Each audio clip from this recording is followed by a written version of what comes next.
This is a short video showing how to make your own quiz on diagnosticquestions.com, which is Craig Barton's really useful website for creating quick multiple choice quizzes that give really good instant feedback to you and to the pupils. So we obviously want to use Scottish questions here. We want to try and use questions that are more relevant to our own curriculum. There are questions in the database that you can search, but they're not always great, although there are some good ones. So the best thing is to make your own questions. To do that isn't as difficult as it might first seem. So of course you need an account on diagnosticquestions.com. If you go to questions, then you'll see there's an option to create a question. Now before we do that, we need to prepare the questions, and that's not too difficult. We just need to use the template that he has provided, or actually just a PowerPoint blank slide. So you download his template. It just simply looks like this. It's the Diagnostic Questions PowerPoint template. And you'll see it's really just somewhere to write a question, giving you an idea that you can drop an item or an image into the page, and somewhere for the answers, A, B, C, D. So I don't like the colour scheme here. Of course, you can just get rid of all that, change colours, change shapes, do anything you want to these, or do something a bit more creative. But all I wanted to do was to have something that looked a bit nicer, so I went for this format, where I have my question, and then I went for these little A, B, C, D.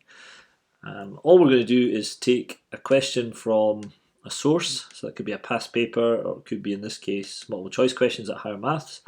So here's just the old multiple choice bank of questions. I'm going to try and put in question 5. So all I'm doing is typing in the question. You can also use the equation of the line through, you can use the equation editor on here for some of the functions that we want to include. Here it's just a point I want to put in, -5, 1. No, 4, -5, sorry.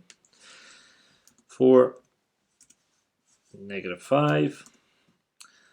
And the other point was 2, 1.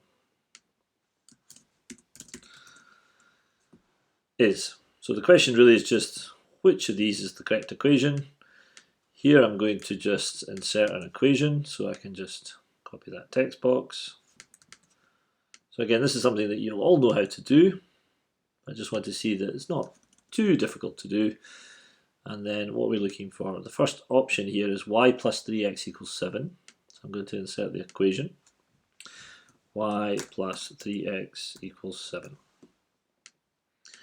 And I'm just going to format that a little bit so that it moves to the left. And then I just put it here for display. This is really just what the pupils will see. So again, I can just produce all of my answers. I'm just copying and pasting that. I think the second option is minus 3x equals 7, and so on. Actually, we could just screenshot that whole question if we wanted to. We could go to a source like a past paper. We could just use a screenshot like this and drop that into the PowerPoint if we wish, but it wouldn't look very nice. It wouldn't be very aesthetically pleasing. So it's much better to do something like this. You'll see here that there are a range of questions you can put in. You can have your A, B, C, D horizontal, or for questions that you need some space or to make it look a bit nicer, you can spread them out. You can have your A, B, C, D to be vertical, particularly when there's a diagram that you're having to drop in. So here's just some questions I made recently. They're just higher maths multiple choice questions, and I've used the equation editor to put in some of these equations.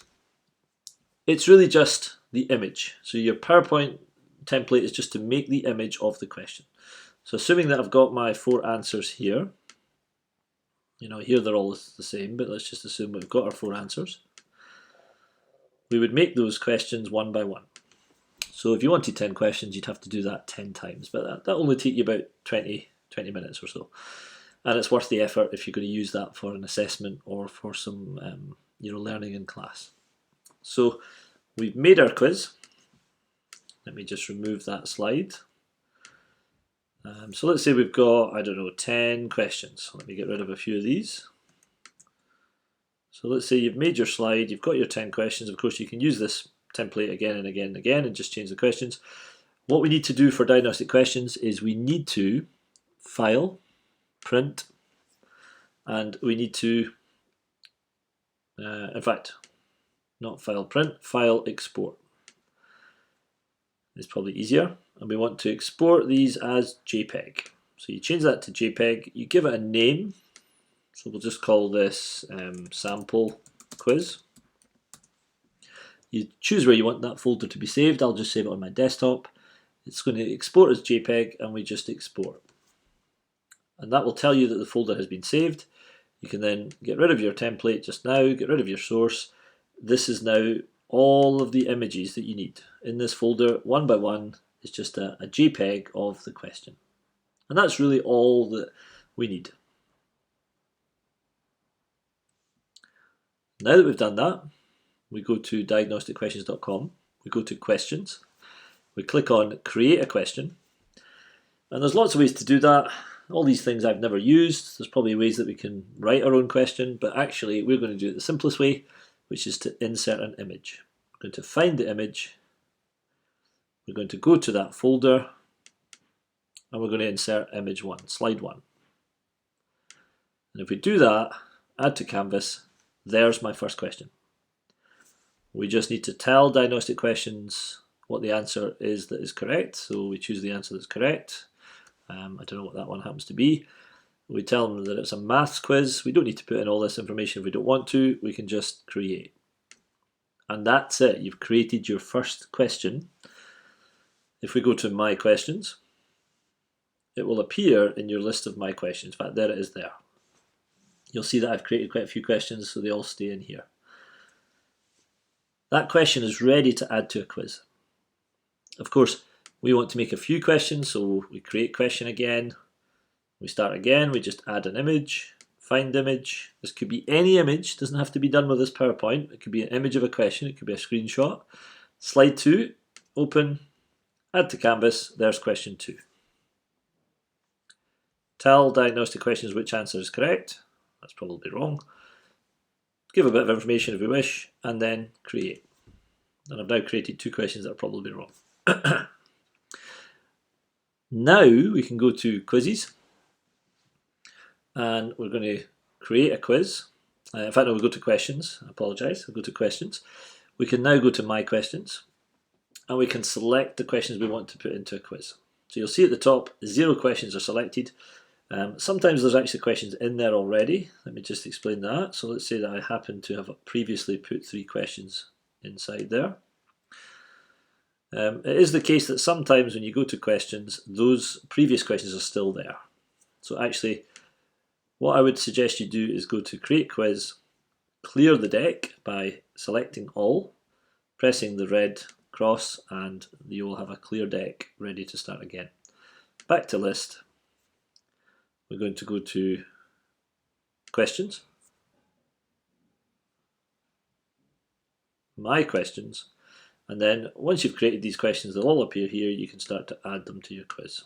So you can choose the ones you want. Let's say we do a little 5-question quiz. How many do I have? I've only got 4. Let's take another one. And of course you can do this with questions that you find in the database, but here we're using our own questions that we're happy with and that we've chosen for the Scottish curriculum or for the course that we're teaching. So we create the quiz. Now we can move these around. So we can move them up or down the order. If we want that question to be a little bit closer to the middle, we can move it. When we're happy, we click here to select all. We type the name of the quiz. So sample quiz 1, or Mr. Robertson's multiple choice quiz, or Nat 5 SURDS, whatever it happens to be. Really important now that we click on the plus, and that makes the quiz.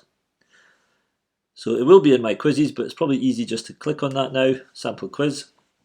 I would start the quiz, and then you're now able to assign it to a class. If you know how to do that, you can choose one of your classes, send it to them, set it with a date and time, or from that screen you can also download that quiz as a PDF document. Really useful for pupils that don't have devices, or people who want to just look at the questions before attempting the quiz.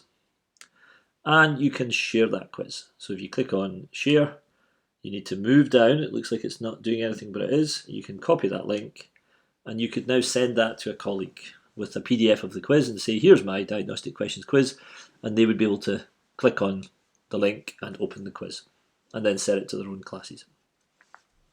So I hope that's really clear. You might need to look through the video again. That's how you create your own quizzes. It's really just about creating questions and then creating the quiz. And remember that you can clear the decks anytime by just deleting all of that. You can find your own quizzes by just going to Quizzes, My Quizzes, and any quizzes you've made, like the one we've just made, will now appear in here. You can assign it to a class, you can share it, you can edit it, you can change the answers, you can do all those things, and that's the most useful part of diagnostic questions. Good luck making your own quizzes.